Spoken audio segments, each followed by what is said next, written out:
Apakah bagi orang yang sudah berangkat umrah wajib menyetor uangnya berangkat haji? Nya masalah haji menyo tergedi dengan tajak terpakai pengian untuk umrah dengan hana terpakai untuk umrah haji tanya kana istitaah untuk jauh haji. Mati berdosa syaratnan nya harus pilih-pilih hukum.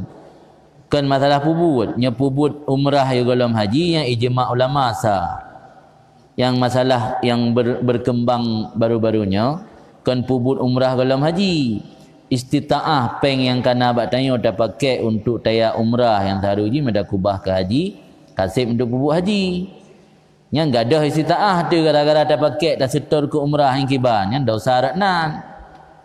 Adapun yang tanya memang citazan secara kuat draw tu le peng pemasukan ada dah pakai untuk umrah halian katanya hang ada istitaah untuk haji yang nak upu yang umrah haji. Sebab termasuk istitaah untuk haji kan dengan cara dah istitaah untuk setor kan. Kau sanggup untuk dah setor. Untuk dapat porsi kan bayar dah pereh letruk 15 ton, 20 ton bayar pereh. Untuk dapat porsi jak haji yang tapi untuk setor kan kai istitaah. Tengok napain 25 juta. Minta setor orangnya bak bank itulah. Hana itulah kan. Diterima. Yang berarti kerana istitaah untuk setor. Handa pakai istitaah untuk setor haji yang dia blow tiket, dia tamang bak travel, dia blow tiket untuk dia umrah. Nya mio gadah istitaah ke haji kadang-kadang ada pakai ni ranan lagi dosa. Punya orang lepeng nak penghasilan ke titik bilion kan. Ada kerja umrah setor ke haji nya nak upu.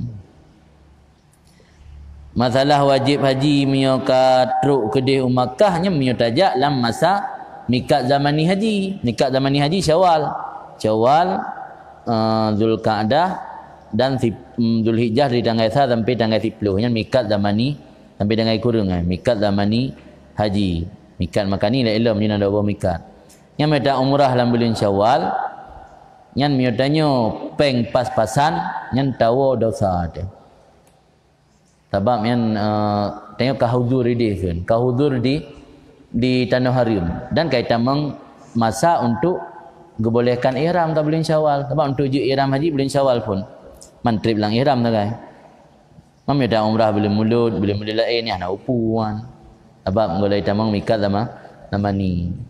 Man kembali ke masalah istitaah menoi mempergunakan peng ke umrah sehingga hana le tajak haji.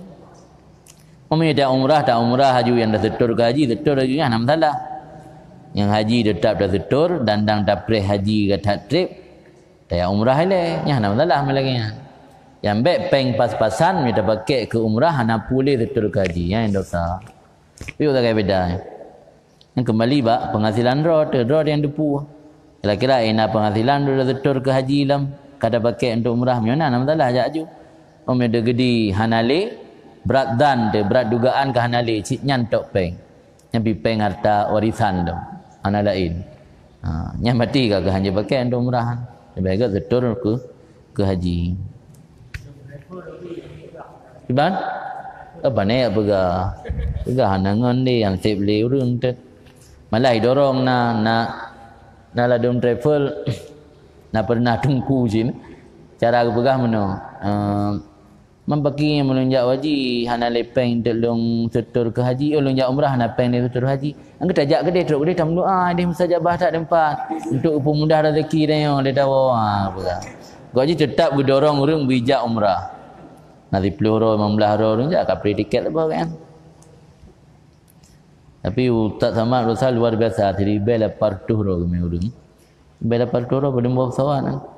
Jadi bela partuh ro demi jamaah nak beli tiket mengirtuh boh.